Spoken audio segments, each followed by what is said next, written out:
Well, after the great towing disaster of 2020, and the new year's starting out batting 1,000, and this bike is still hovering around, I finished most of the welding. It's not really a pretty job when the steel melts like butter, but we carved a lot of the stuff out, except for here. I'm going to finish that today, but it's actually welded from the underside. The frame was actually broke right here.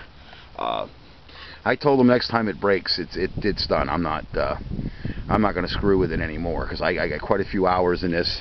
I had to get that mount lined up right, and it makes a point to my videos that you guys want this cheap Chinese stuff, you go out and buy it.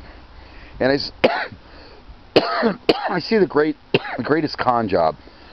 Facebook is the greatest. I see frames, and a guy shows you a frame, and boy, hey, that'd be nice to throw a motor on that puppy. And you know what? You say, hey, how much for that frame? And no reply back.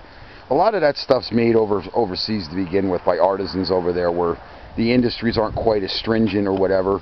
Because over here you have a product's liability. It's the reason why I use a basic bicycle. Because if the frame breaks, no matter whether it has a motor on it, I try not to select that stuff. As I said, selectively, I like the older Huffy bikes, the Mongoose bikes. Even today's Mongoose, they really cheapened up on them. They're not too bad for what they are. But there's product liability here. So a lot of those guys, they don't even comprehend English. Their buddy posts it for them on Facebook over here. People go gaga for it. Okay? This thing, in my opinion, they should have never been able to sell it. But I remember seeing these frames with the Harbor Freight Predator engines.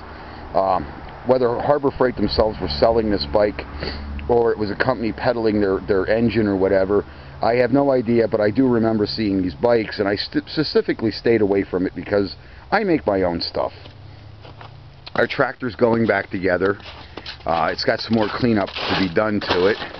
It's got the new tires on it. The wheels were refinished, and we're going to put the front axle back in it. So my point is, it's really nice. It's like a beautiful spring day. I think we're going to have one of those brutal summers. I don't think we're going to be able to tolerate the heat. It's probably going to be so hot it's going to suck your breath out of you. Let's hope that doesn't happen. And we got half a dozen other projects laying here. So stay away from Zahner Towing in Hazleton, especially if you have roadside assistance, AAA, and they happen to show up. Tell them to hit the fucking road. Okay, and that goes for DeLuca Towing too over here in Hazleton, Pennsylvania. Bunch of scumbags, the biggest ones I've ever met. The fee on this invoice, I did get an invoice, if I could share it with you. And probably the sunlight's much better here. I have it all crunched up in my pocket. He has a $50 fee on there. I guess that's his lot fee, which it was still in the back of the tow truck because I was chasing the goddamn thing down the fucking street. I knew right who had it. Zahner's one of the biggest scumbags up here. And especially DUI, crash towing. He's a bandit. Sometimes you'll never get your car back. You better think twice today before you leave your car on a lot, or you have an accident. You got to chase certain towing companies away because you might not be able to afford to get your car back, and the insurance may not pay it.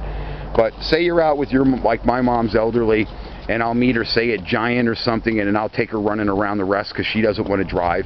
And you come back and Grammy's car is gone.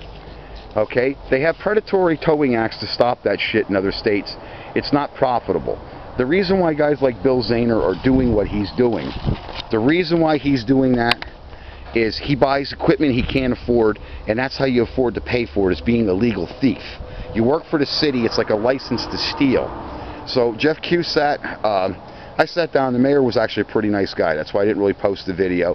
He understands that's going on, and I think as a city mayor, he needs to approach our legislators and get a parking act. That's why I have a house without back parking. I don't want to worry about parking. There's a lot of nice houses I could have bought.